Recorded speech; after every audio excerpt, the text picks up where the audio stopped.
ilusão, porque às vezes a gente chega, vai construindo a obra através do fazer, né? Ou seja, ela vai vindo, vai aparecendo conforme você vai desenhando, tá? Mas se você já tem um interesse, por exemplo, tem um interesse pela natureza, tal, né?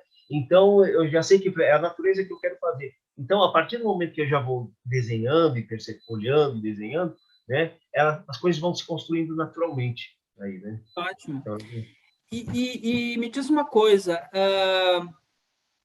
como que foi esse teu começo, assim, digamos, de se profissionalizar, entrar na época que você começou a estudar arquitetura, você tinha algum grupo do qual você participava?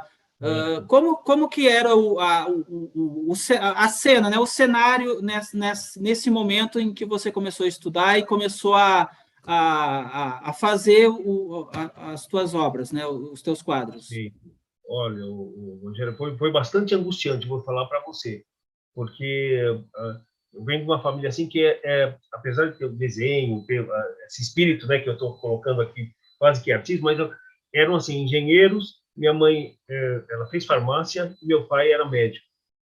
Então, o que acontece? Era um ambiente assim muito, não é austero, mas ele tem muito metódico, tem uma outra disciplina, e às vezes, por exemplo, o lugar da arte fica um pouquinho fora, tal, aí, esse negócio. Então, para mim foi difícil, eu optei, inclusive, pela arquitetura, meio para que eu também não sabia o que eu queria. Então, mas eu gostei muito de ter feito Pelo menos arquitetura. tinha alguma relação com o que você gostava, né? Que é essa É coisa do isso, desenho e tal, e né? tinha uma relação também de, digamos, com a engenharia e tal, e aí desse modo eu poderia, assim, não ter muitos conflitos. Isso aí, nossa, isso aí dá pano para manga para falar com Nossa, qualquer nem um me fala, dos cara, nem me psicanalistas aí, fala. que já me custou alguns anos de psicanálise aí, que não foi brincadeira, É né? E verdade. tem muita coisa a ser resolvida ainda, esse é o Dá negócio. algumas sessões, né? Não, nossa, bota atenção nisso, viu? Bota atenção nisso.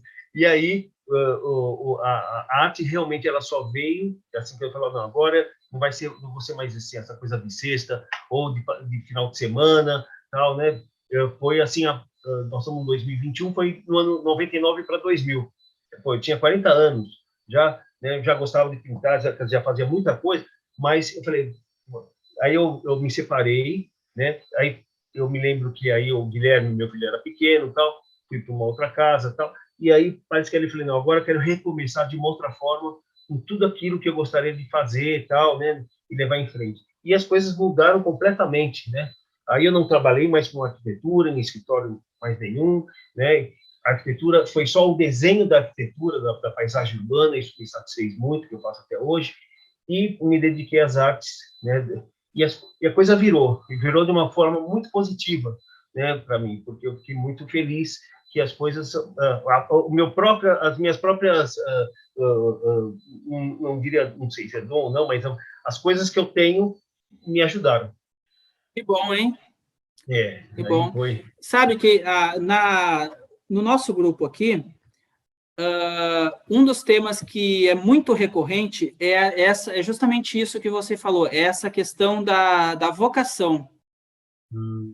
É muito interessante, porque é como se você fosse convocado, né? Você tenta ir para outro caminho e a coisa fica te chamando o tempo inteiro, Isso né? mesmo, isso mesmo, o tempo inteiro. Tentando te envolver e tal. E é o É, tipo de coisa da qual, se você não dá ouvidos, te traz muito problema, muita infelicidade, muita incerteza, né? isso mesmo. E artes é complicado, porque a gente sabe que, principalmente no Brasil, não há muito investimento, né, nos artistas.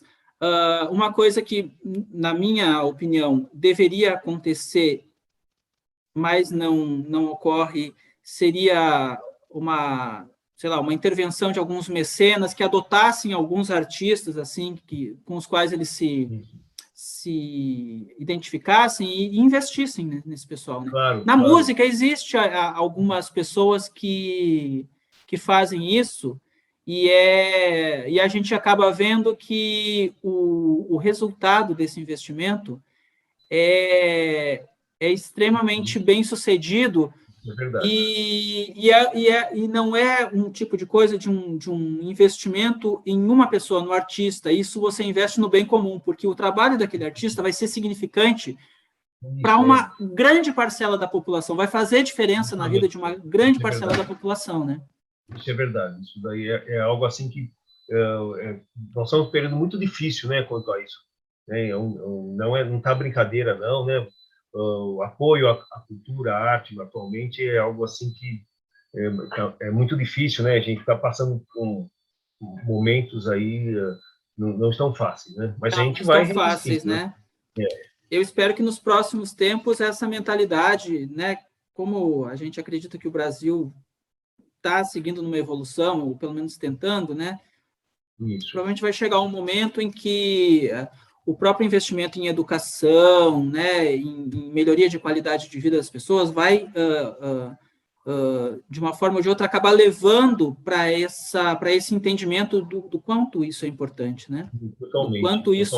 Do quanto isso Isso é verdade. contribui para o bem-estar Isso é verdade. de todo mundo, né?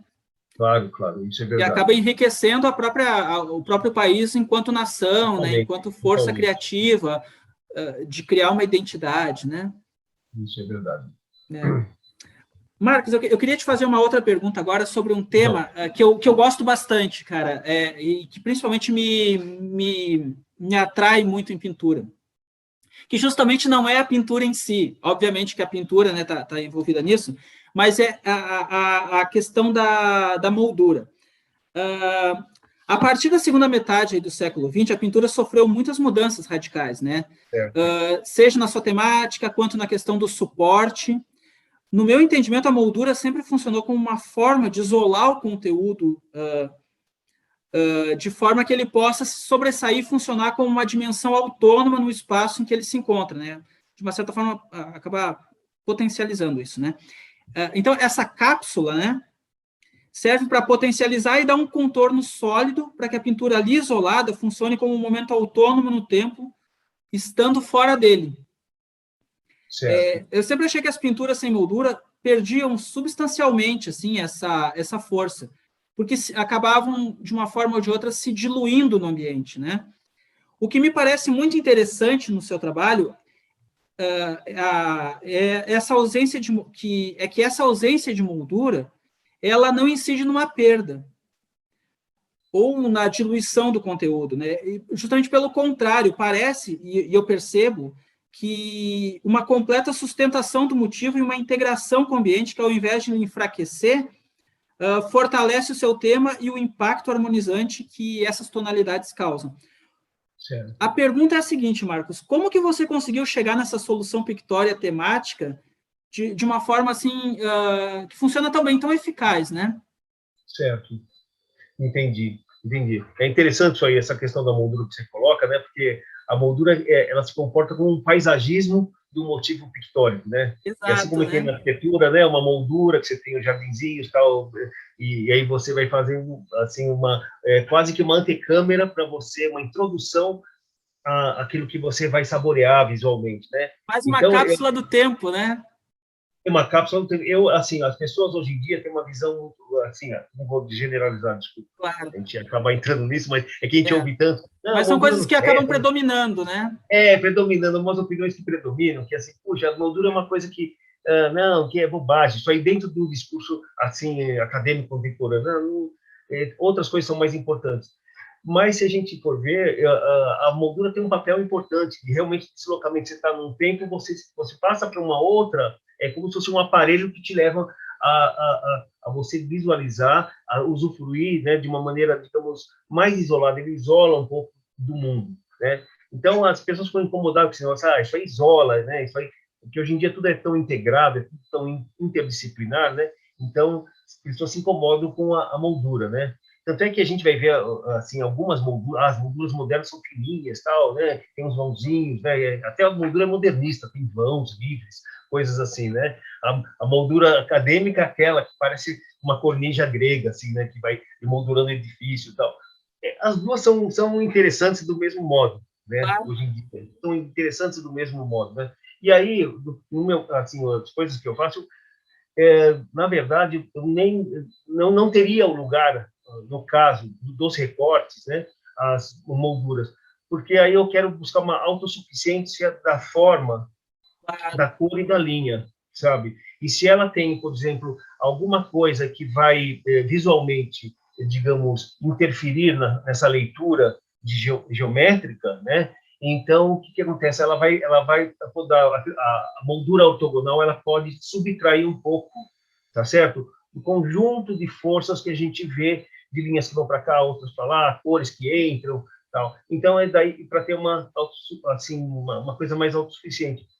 Fora isso, assim, quando a gente olha a natureza, ela é tão singular de todas as outras coisas do mundo, por mais pode ser a planta mais simples, o bichinho mais conhecido, um pardalzinho, tal, mas ele por si só é algo tão singular que, assim, ao representá-lo, né, eu gostaria que ele tivesse uma autossuficiência. E essa autossuficiência, da qual eu vejo de espanto, é justamente pelas formas que saem, né, que não depende de uma moldura ortogonal, né? Então, para ter essa autossuficiência da geometria, trabalhar ali naquele desenho livremente, sabe? Faz todo sentido, cara. O teu raciocínio está perfeito. E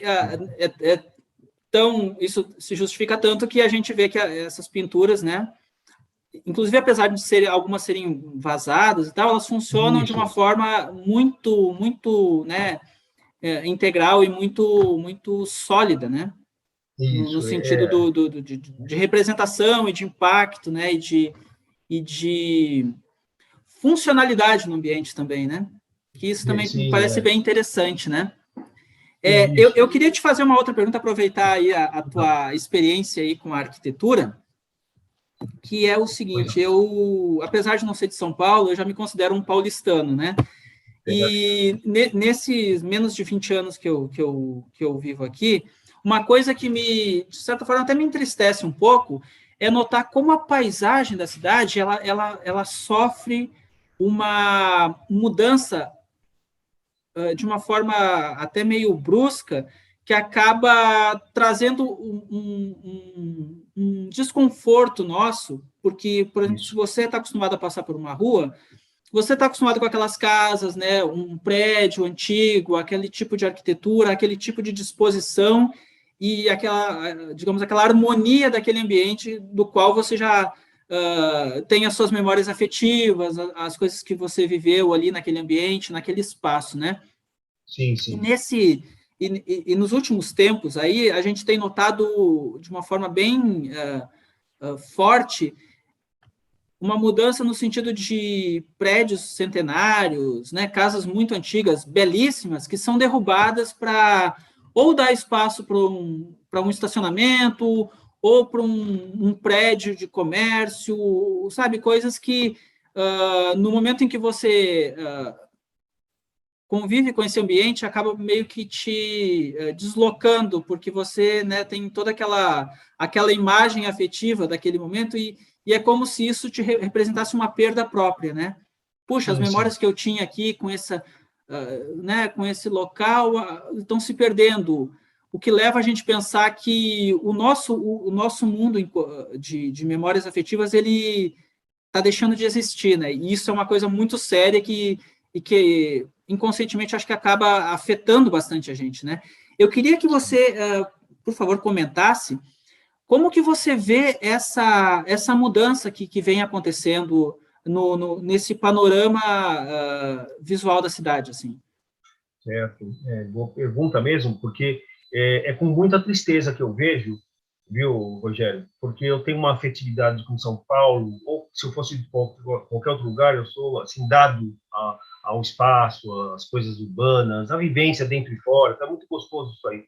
E eu vejo com muita tristeza isso aí, porque o que a gente vê, além do esquecimento, é indiferença e apagamento das coisas. Então, um dia você está, por exemplo, ficamos aí enclausurados 6 meses, por exemplo, eu fiquei 1 ano e meio, né, vamos dizer, 1 ano e meio. E eu não, um dia desse eu estava saindo, fui até o centro da cidade e de repente eu vi várias coisas desse tipo, ou seja, um prédio que ali existia, que eu tinha uma ligação, ou seja, afetiva, né?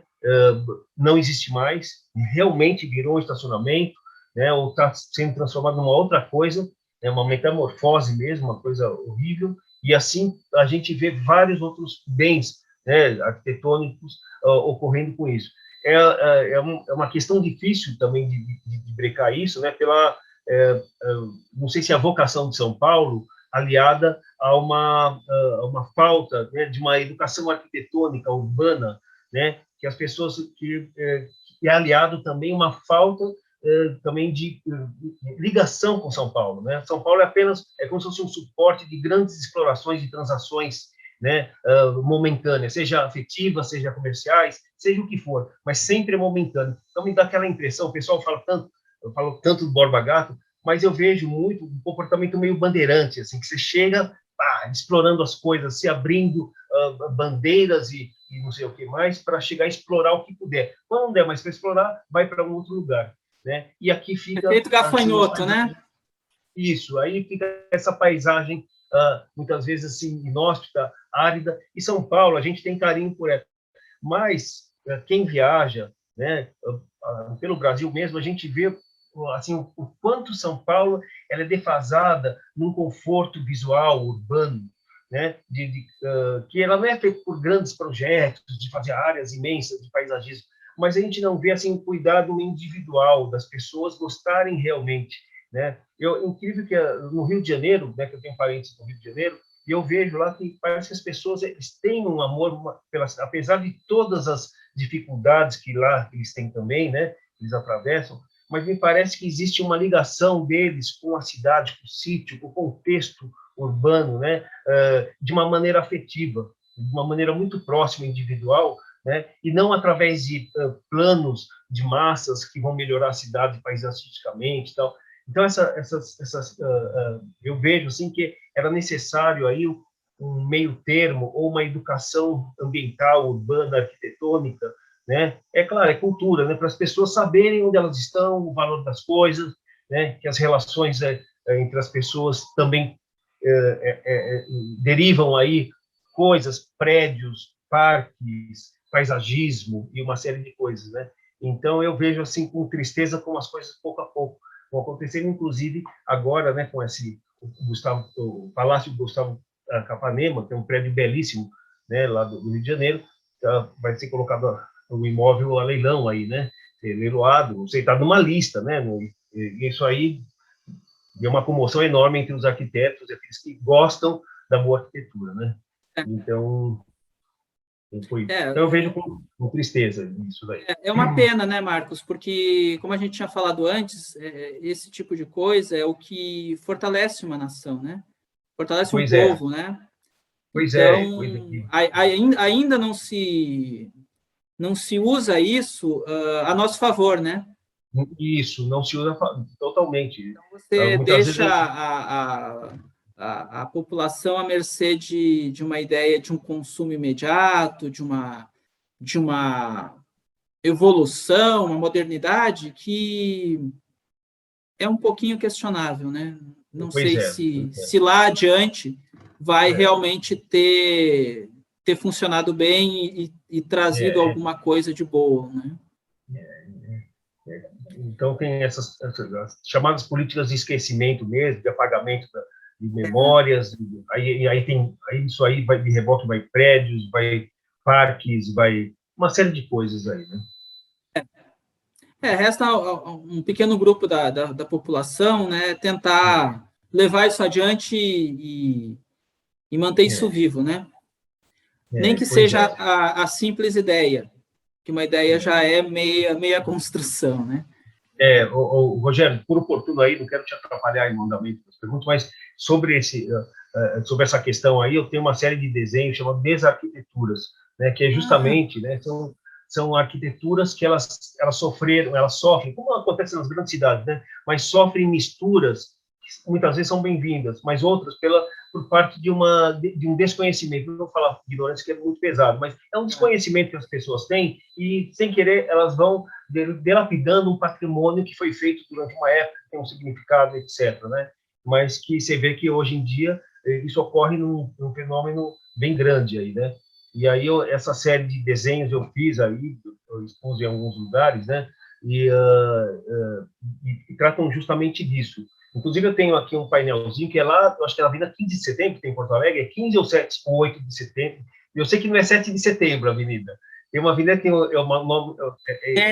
Deve ser 20 de setembro, porque é a data da Revolução Farroupilha. Então é isso. Você me permite, se eu pegar? Claro, claro, fica à vontade. Pode pegar.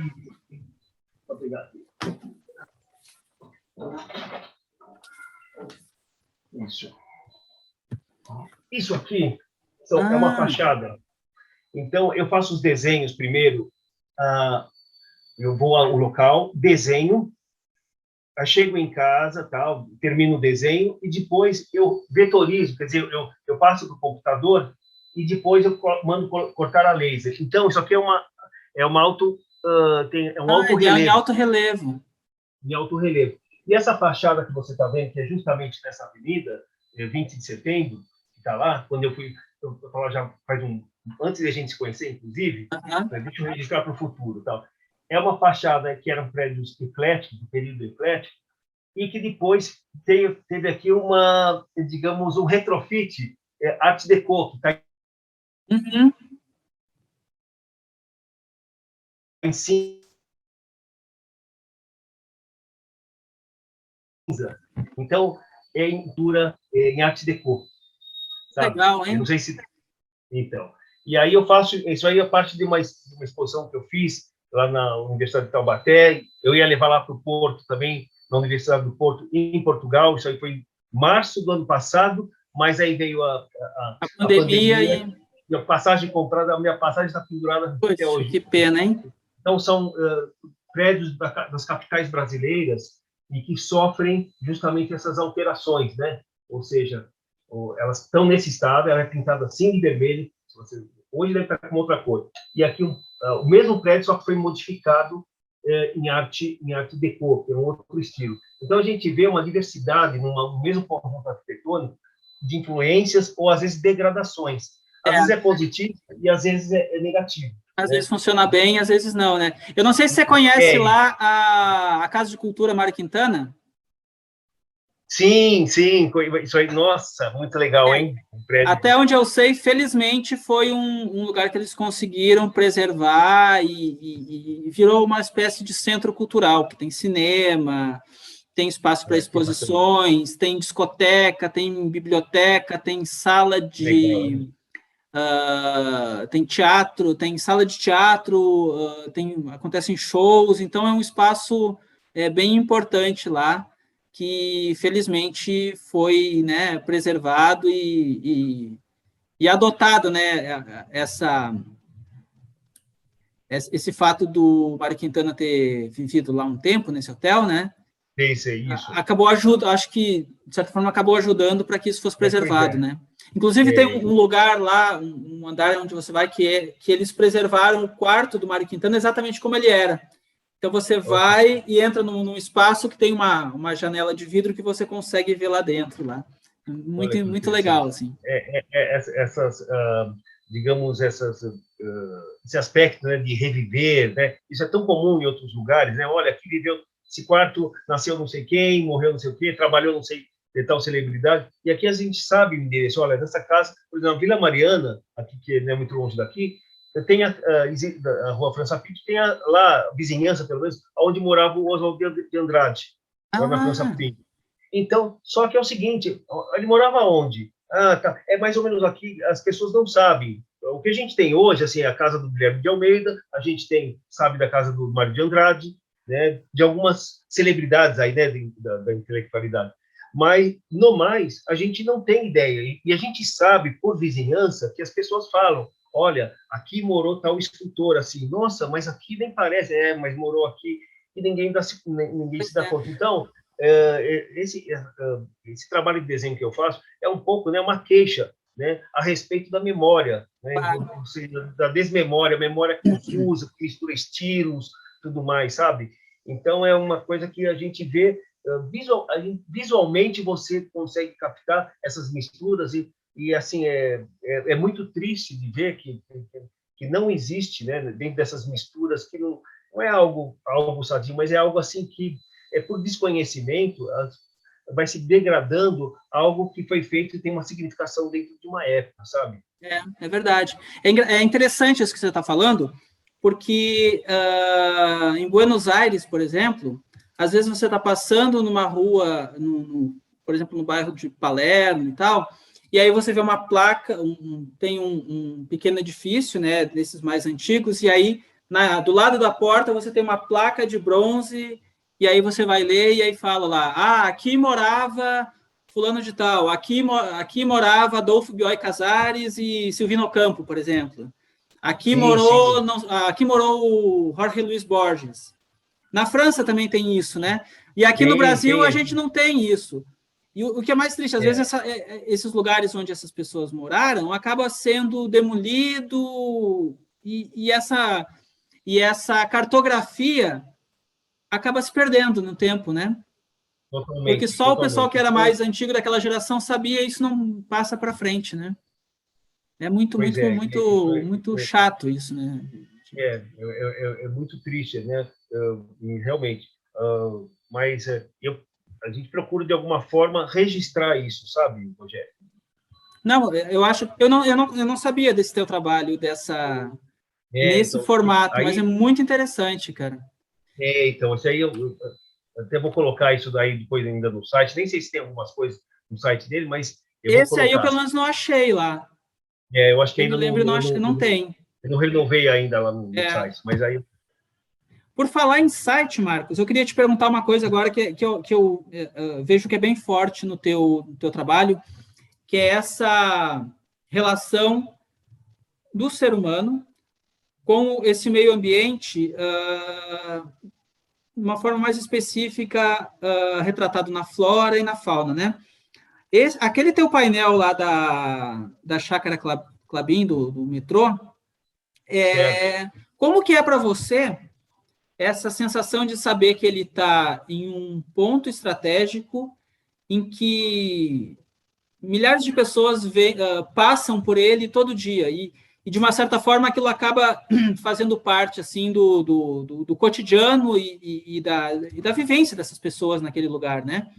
E eu queria saber se ele foi projetado especialmente para aquele espaço e, e qual que é a história que tem por trás disso, daquela Certo. representação, né?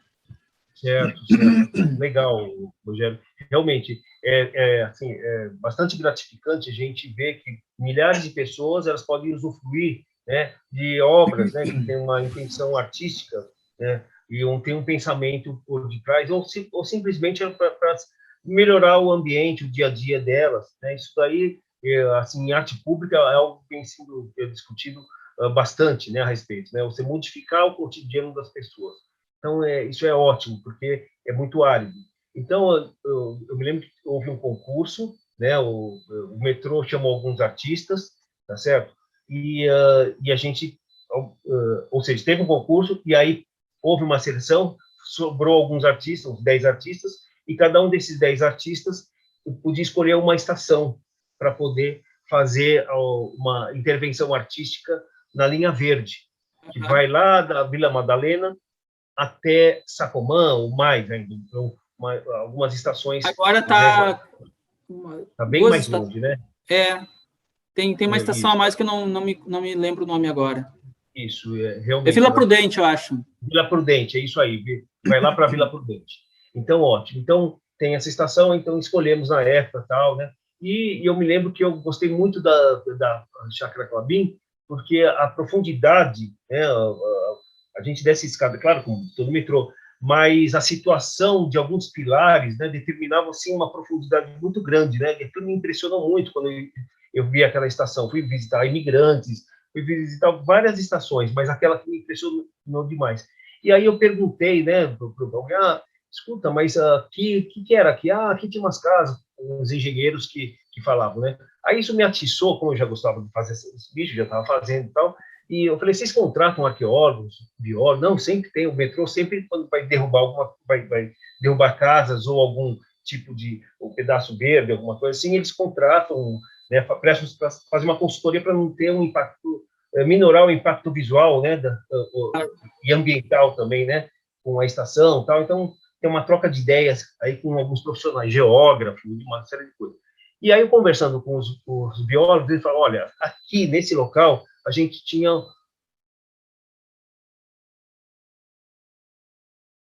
assim, uma diversidade de fauna maravilhosa, porque está à beira do mangue, quase, ou do Riacho do Ipiranga. Eu fui coletando, né, os bichos que estavam ali e tal. Eu falei, puxa vida, eu falei, não tem mais nenhum bicho, não existe mais nenhum bicho daquilo que foi, que os biólogos me falaram, né? E nem as espécies da flora também, né?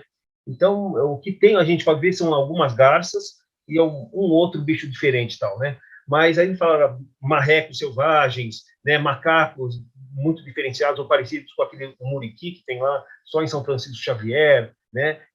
Até onças tinham, tudo. Então eles me tatus, um monte de bichos lá que me falaram. Eu selecionei alguns bichos, eu falei, aí comecei a esboçar alguma coisa com isso, mas é um processo muito demorado, tal, né?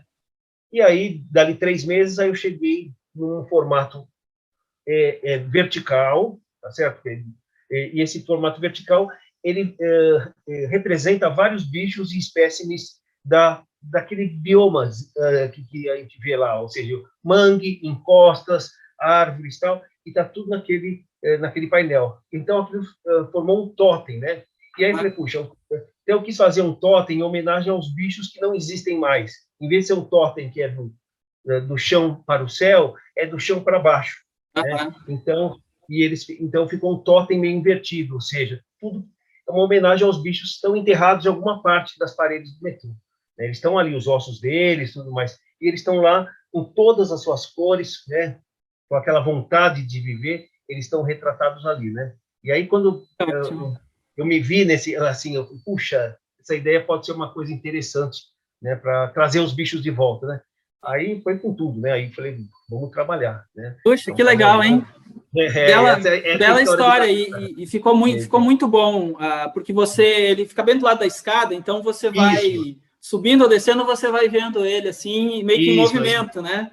isso, você vai Ótimo acompanhando os aquilo. bichos, né? Que estão Exato, lá. perfeito, cara, muito legal. Ô, Marcos, eu queria te perguntar agora, eu já conversei com o Marcos pintor, com o Marcos arquiteto, mas você tem outras habilidades aí que você também, né, onde você também atua, né?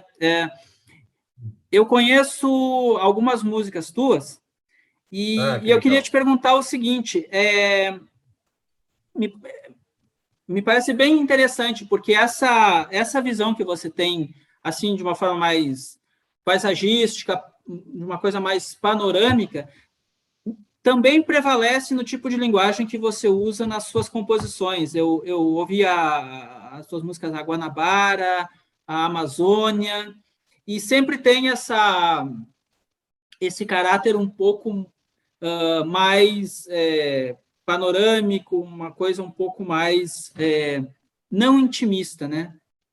De apresentar um retrato, né?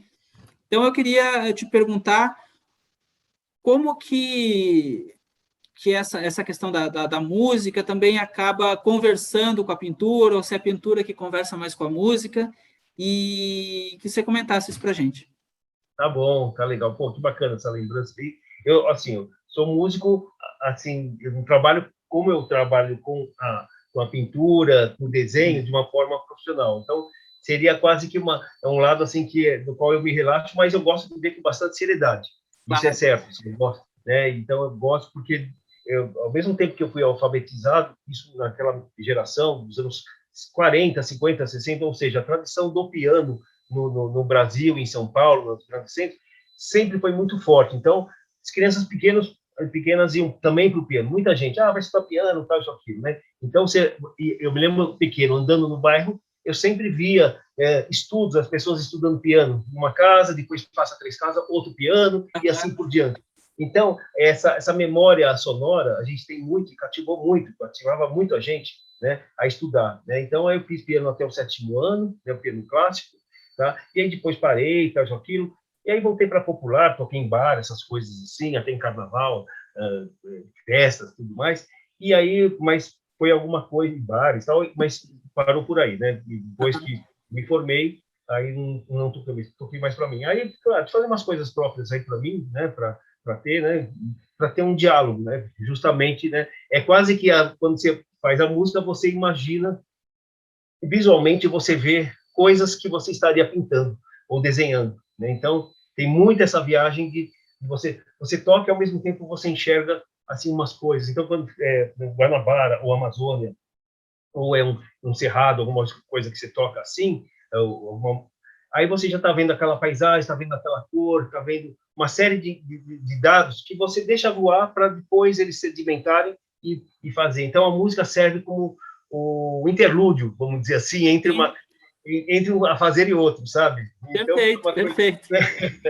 fica uma coisa assim que dá muito prazer, assim, é para realmente relaxar, né? Claro que aí você se incomoda, muda acorde, vem outra vez, faz um trabalho que é minimamente artístico do fazer, né? Você vai criando as camadas pictórias, né, sonoras, né? Isso mesmo, é aí que tá. Se tivesse mais tempo, nossa, eu gostaria muito de dedicar a música, assim. Nossa, ia Vamos ver ser se no maravilhoso. futuro aparecem mais coisas aí, né? Pois é, eu faço questão sim de mostrar. Ô, Marcos, o nosso tempo tá acabando aqui, então eu Pois queria não. te fazer as duas últimas perguntas, vou Pois não. unir elas aqui. Eu sei a partir das nossas conversas que a gente teve e tal, nos encontros que a gente teve aí ao longo desses anos, que você Sim. assistiu o Astor Piazzolla aqui em São Paulo. Ah, isso, Então, isso. eu queria te perguntar sobre essa experiência e saber de você se aquela tensão boa, né, que é uma tensão Sim, positiva, né, que você foi. sente na música dele a partir das gravações, se aquilo realmente existia ao vivo. E eu também queria te perguntar a respeito quando a gente começou a conversar aqui para fazer essa entrevista, você me mandou um áudio tal, falando e tal, concordando com a entrevista, e você me falou uma coisa que eu até escrevi aqui, que eu achei muito legal, assim, muito bonita, a respeito dessa coisa de você gostar né, de várias manifestações artísticas. Eu gosto muito de literatura, artes plásticas, dança, né, música e tal. E você me falou o seguinte, esse esse processo, né, dessa degustação mais ampla, assim, você falou que isso era ficar pulando essas pedrinhas que ficam no riacho do conhecimento e da arte. Eu achei isso muito bonito. E eu queria te perguntar que outras pedrinhas são essas que você também pula aí, além da pintura e da música? Não, realmente, a gente que é fascinante, né? O universo da arte é fascinante. A gente vai vendo conversas entre literatura e teatro com pintura, pintura. Então você vai montando uma coisa na sua cabeça, né? Você vai vagando pelo mundo aí, né? Então a Pois gente é. vê aquela imagem do planeta que vai andando pela cidade, ele vai andando com a cabeça dele cheia de coisa e com mais a visão da cidade. Então dá uma química, né, muito louca disso aí, né? Você vai é mais ou menos o que acontece cada vez que a gente vê uma outra coisa diferente. Eu gosto muito de literatura, né, da poesia, né? Então é algo assim muito bacana. Gosto muito de poemas modernistas daí para frente, assim, primeira, segunda geração, né? E eu acho assim incrível. Então tem assim poetas assim, ultimamente o Mário Faustino é um dos poetas que eu tenho assim, eu tenho até medo de ler porque ele é muito verdadeiro no sentimento e leva a um grau épico algumas sensações, né? Então, o Mário Faustino tem percorrido, é meu livro de cabeceira, Marli de Oliveira também, que foi esposa do João Cabral de Melo Sim, Neto, sim. sensacional, né? Ela também é de uma escrita tão elegante, é quase que uma Clarice Lispector da poesia, assim, né? E tem outros, Quase Manuel uma de escultura Barros, clássica, né?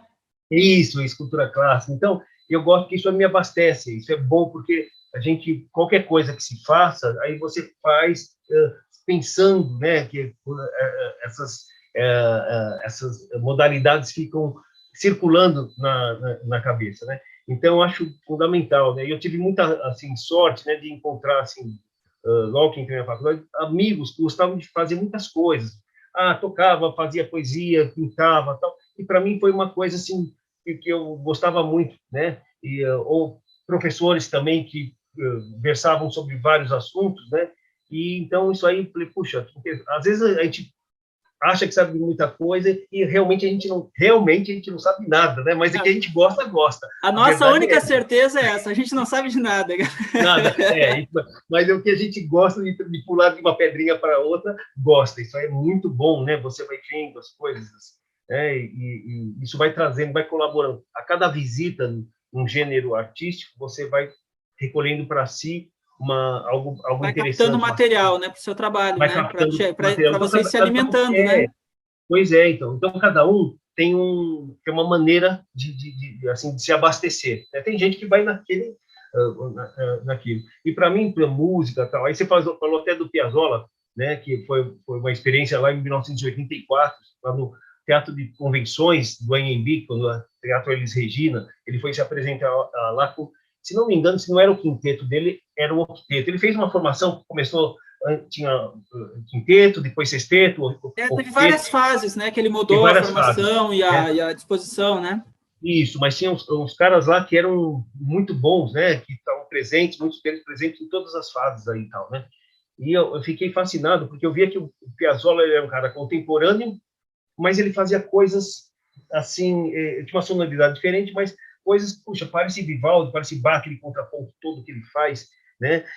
Fugas maravilhosas que ele faz, quer dizer, uma inteligência musical, aquele cara que é fora do normal, né? A maneira de compor dele. Tem gente que fala, mas ele faz tudo igual, faz aquilo. Mas ele não faz, ele vai recriando, né? E renovou o tango, então eu achava assim maravilhoso, né? E aí, no final do show, eu falei, não, eu preciso falar com esse cara, não é possível e tal, né? E fiquei na fila, fui falar lá com ele e tal, para dar parabéns, mas nada mais do que isso, né? E ele, muito modesto, ele falou, estava bom mesmo, né? Falando em espanhol, né? Tá bueno mesmo, tá? Você gostou? Como se fosse, assim, uma pessoa, assim, de uma modéstia, assim, impressionante, né? Como se fosse um iniciante, né?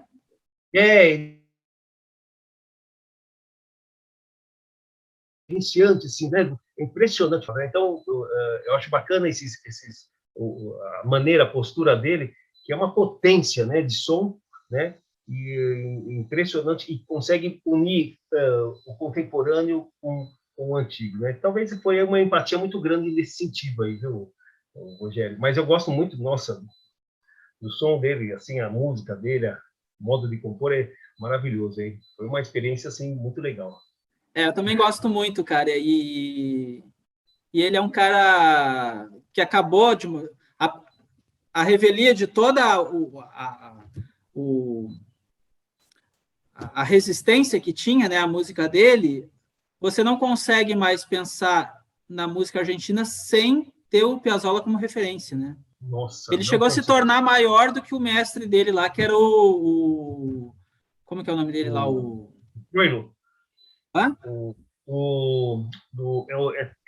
Troilo, né? Como é que é não, o compositor lá, como que é o nome dele lá? Eu sei, o que fez danças argentinas, Isso, que fez exato. o Lambo e tudo mais, eu sei qual é que é. Me deu branco agora, não lembro o nome dele. Mas ele... Vai aparecer. Alberto Ginastera. O Ginastera, exato. Ele, durante muitos anos, ele teve aulas particulares. Acho que ele tinha aula 2 vezes por semana com o Ginastera. Olha que maravilha. Então, ele era um cara que estudou bastante, se dedicou bastante, né? Você vê que os arranjos dele são muito sofisticados, né? São muito... Sofisticado. Coisas muito avançadas. Assim, não é um cara de música avançado, popular, né? Assim, é rigoroso. O cara, ele não faz concessão. Não, né? Não faz. Ô, Marcos. Oi. Eu queria te agradecer, cara, de coração, e dizer que eu fiquei muito feliz, cara, de conversar com você, e espero que essa entrevista também traga essa sensação para outras pessoas e para quem não conhece o teu trabalho, que possa ser uma porta de entrada, porque eu tenho certeza que vai ser muito benéfico para quem não conhece entrar em contato com essas pinturas, com essas tuas gravuras, com os teus painéis. É um trabalho realmente muito bonito, muito consistente, e que, para mim, tem um lugar especial, assim. Opa, que bacana essas palavras aí, essa consideração toda. E, olha, muito obrigado pela oportunidade. Espero que a o depoimento possa ter colaborado aí para o seu grupo, para você, enfim, para todos, né, que possa acrescentar alguma coisa aí. Mas fiquei muito feliz de estar conversando com você e termos, assim, nos reencontrado, né, um compromisso tão bacana, viu, Pois é, Rogério? ótimo, né? Os encontros com você sempre são muito bons, cara. São sempre muito, muito agradáveis e traz sempre muita novidade, muita informação boa para a gente. Que agradeço legal. Demais e, de coração, parabéns pelo teu trabalho, viu?